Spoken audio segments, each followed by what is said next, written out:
Past duty naman ni Bogart. Andito kami sa malaking area ng Sagingan. Umaga ngayon, kaya nag-iikot-ikot muna to si Bogart. Ang problema nito, malayo kung saan naman makarating yung kulukoy na yan. Matagal mawawala yan. Tapos pag napagod yan, babalik. Medyo magtatagal to ngayon kasi medyo maulap, malamig. Hindi siya mainitan. Malayo mararating niya, sigurado. Andun na sa malayo.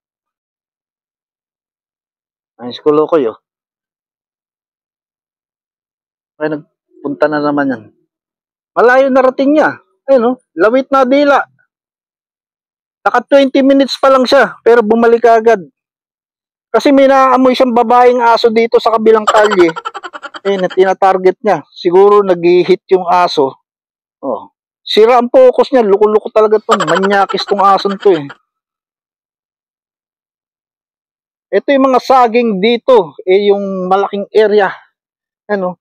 Pero dito puro saging ang tanim dito dahil may nakahalo dito na coconut. Originally, coconut talaga dapat dito nakatanim. Pero matagal kasi ang coconut, 10 to 15 years bago mo pakinabangan. Ang saging, 1.5 years, makaharvest ka na. May pera ka kagad. Yun ang ginawa ni Pastor. Pakita ko sa inyo, may, ayun oh, laki ng bulig ng kardaba oh. Wala na yung balot niya natanggal. Pero yung iba niya, may, ayun, kagaya nung may blue. May balot. Ayun pa.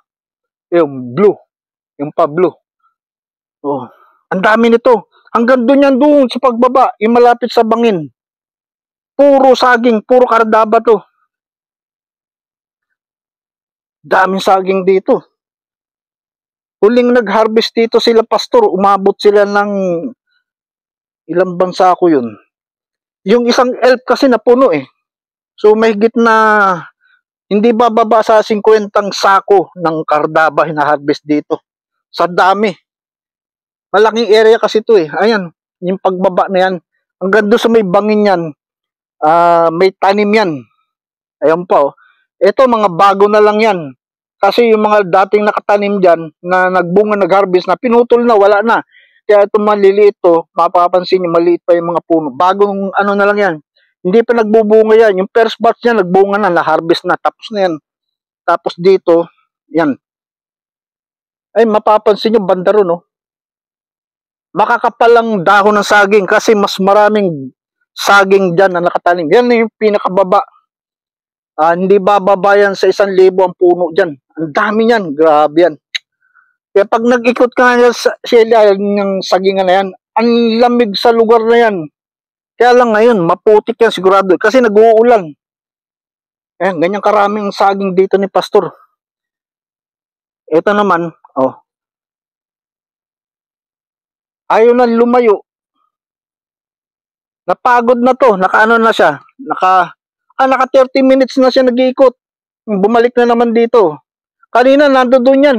Yung pababa doon, oh. Andun yan, nakaabot yan doon. Ang tagal niya bumalik. Ngayon, mahigit, siguro, magpo 40 minutes na siya nag-iikot. Pero hindi siya masyadong lumalayo dito sa akin. Naiilang yan eh, kasi maputik. Mamaya, pakita ko sa inyo yung paa niyan. Yung post niyan, puro putik yan. Pag maputik, mabigat. Yan ang ayaw niya, naiilang siya dyan. Pakita ko sa inyo yung paa niyan. Puro putik. Pati na pa mo, post mo. Ayan o. Yun yung paa niya, no? Puro putik.